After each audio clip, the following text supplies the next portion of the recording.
today's hunt was incredible once again. I mean, first of all, my morning starts with seeing the biggest kudu bulls, and not just one, many of them, like multiple kudu sightings. Then we get a call over the radio from Fred saying, listen, they've just spotted one of the biggest bulls they've ever seen on the farm. And I'm thinking, because Scott lost the bet to me the day before that, oh great, they're going to give me like a trophy bull, which I kind of start to feel bad about because, they cater for American hunters, and those are the kind of animals that really bring in revenue for an operation like this. So we pull off the live kudu bulls and, we head down to a different section of the farm, suspiciously close to the house in hindsight. And yeah, you guys will see how that exercise panned out, so I'm not going to talk too much about that. So we move off to a different section of the farm and we see some warthog off into the distance. On the right, you can shoot the left one. The one on the right's a bit big. See the two on the right there, Peter, together? Yeah. You can shoot the one, the left of those two. 31st,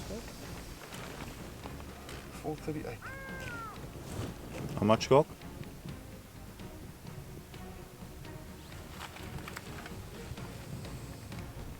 Oh, there's more out there. Didn't you have a look at those ones? Just wait, Peter, don't shoot it. There's more out there.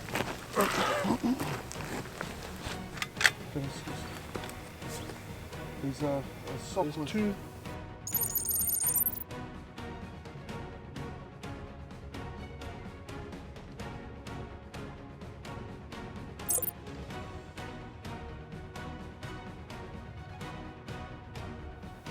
Okay, get ready on him.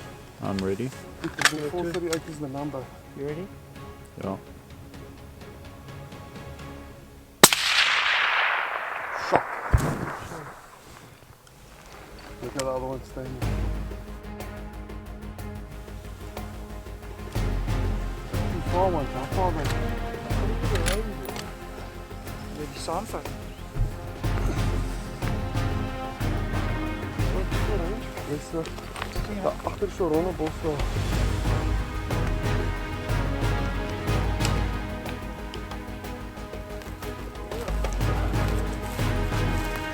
There we Kyk eens.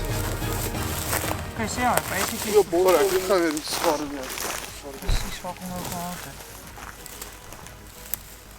My first warthog, 437, perfect conditions across the valley.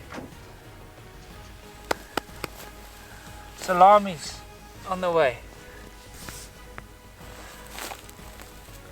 I see what you mean, yeah. So we've got one tusk broken off, and that's why we wanted to manage this guy.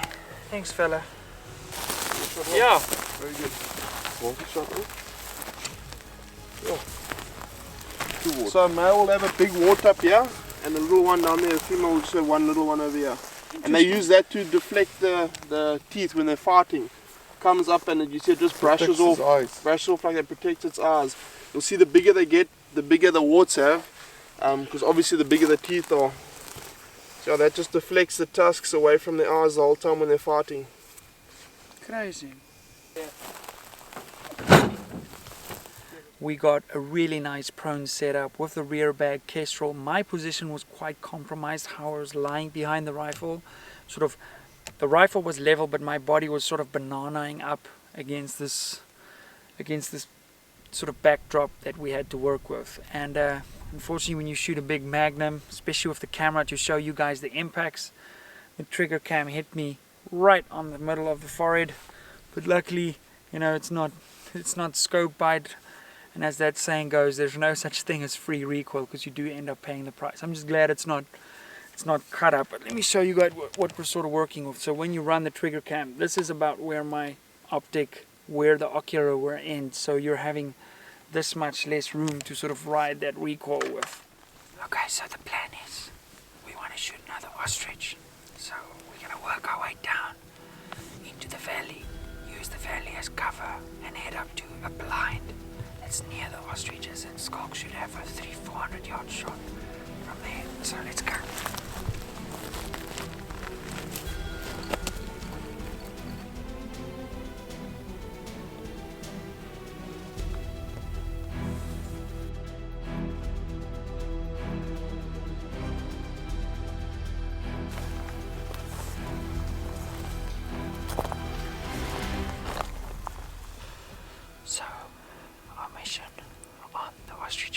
scout.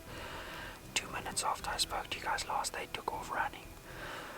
And now it's Skulk's turn still on some rooibok. We've got them just across the valley. So let's see if we can get him close. We've got some baboons at about 600 meters, which is always tempting. But at the end of the day, we're trying to put meat in the freezer, so let's see if we can get Skulk on some animals here.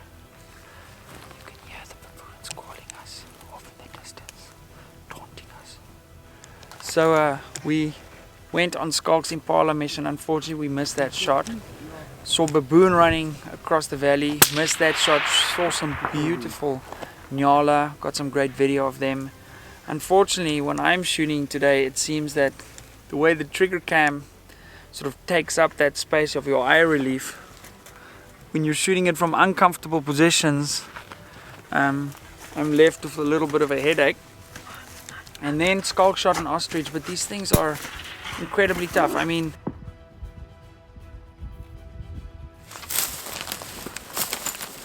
that's how the ostrich is twitching after it's been shot 2 perfect shots in the body, shot in the head, and its head bashed in with a rock. It's completely dead, and it's still, this is what, it's been 6-7 minutes since you shot it in the head? Yeah. It's a dinosaur. It's unbelievable. Then we got set up on a group of impala, and I managed to shoot mine off the tripod.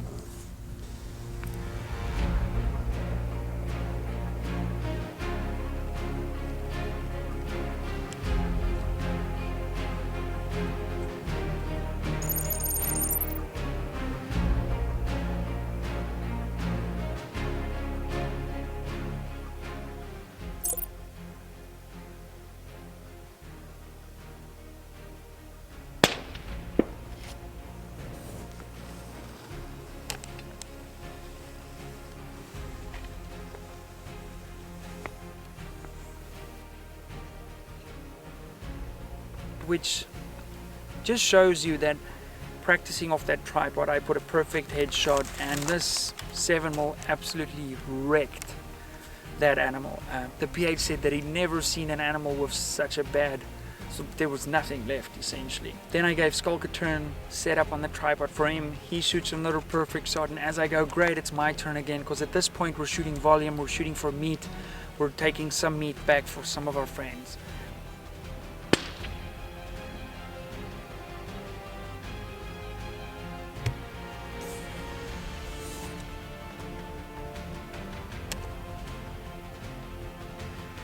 And Skulk shoots another one.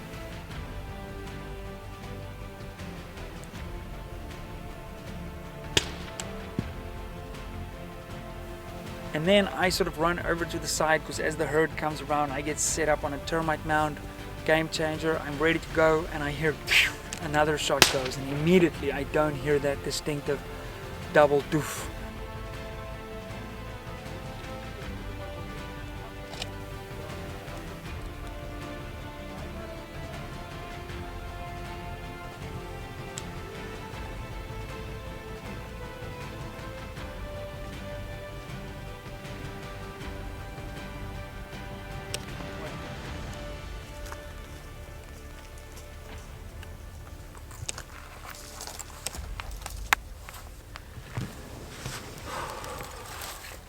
Daar weer skiet na.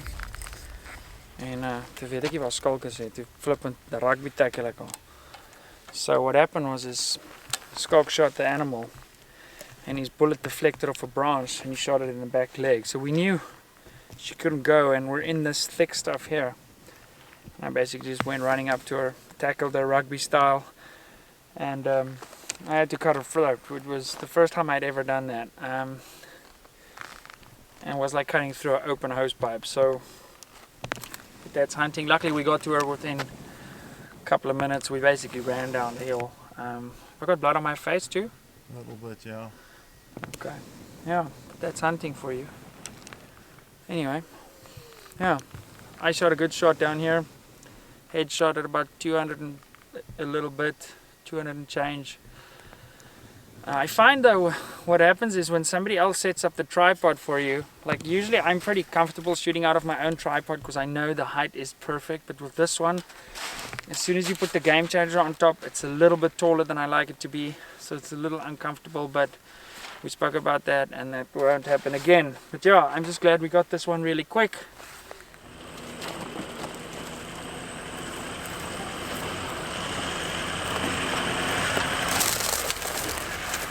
We broke for lunch as usual and feasted at the Birchall Lodge, which was open now for the first time since we came here, because obviously with COVID their business has been impacted.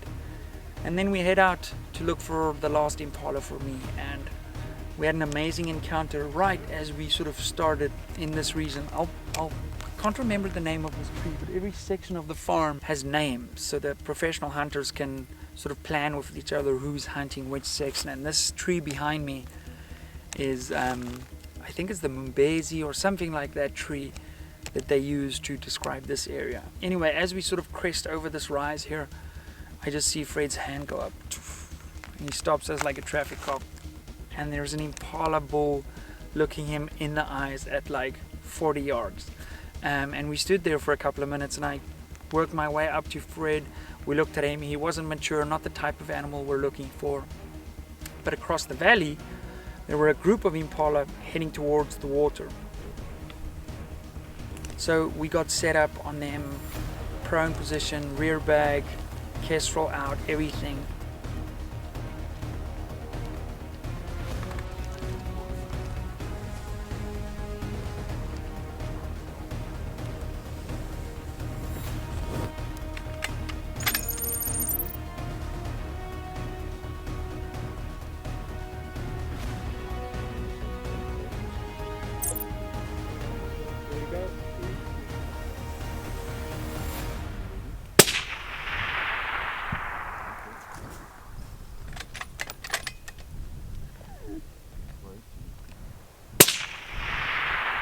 Saksy. Mooi. Can you guys please stop shooting my barrel out, please? You're just teaching it some. Op die buis van die polletjie.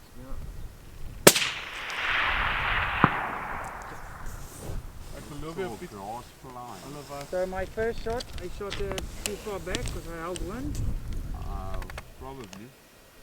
I held wind this way, Where's this wind coming from? a little bit like this. What's in our face? Hier in ons in. But good shooting all the shots were raak. Did you compensate for the angle? Yeah, we did now. Nou mooi, Pieter. It's like I'm so kloof te skiet. I would have liked to see a drop on the very first shot. But we did our best to make her stop as soon as possible. That's what we achieved. I must say, yes, Fred, that's the best feeling is when you load them up or when they drop by. Put my first round on her. I heard the distinct thud, because when you're shooting suppressed, obviously you can hear that feedback come back. Boom, clean hit. You can see she's taking a little bit of a tumble. You see the blood starting to come out of the nose, so definitely hit the lungs. She goes in behind a bush, and we put another round in her, and she dropped instantly in the bush. So that was always cool. Even I hate shooting twice, but the fact that we had to shoot twice, that is sometimes part of hunting. I mean, yes, I like to shoot headshots and I don't like my animals to suffer, but given the scenario, that was the shot I had to take. And I felt comfortable taking that shot. It's within my sort of limit that I've set for myself. I think I read the wind wrong because of how the wind came up the mountain, so that's something to take into account next time. So that's pretty much the afternoon hunting impala. We've now hit our quota. I've got 6 impala, 4 blesbok, 1 warthog, and an ostrich. So my freezer is going to be full. I'm able to provide some meat for my family, my own family, as well as my parents, because they don't actively hunt. So once again, I want to thank the Birchall family from Frontier Safaris for hosting us. You know, it's a very unique opportunity to be able to hunt such a facility. And for the American people, don't be scared when you see it's a fenced property. It's 30,000 hectares. They released animals here 2 years ago that they've never seen again. This is how big this property is. It's really difficult to describe the size and the diversity that this property offers, from mountainous terrain to dense forest to sort of open savanna areas.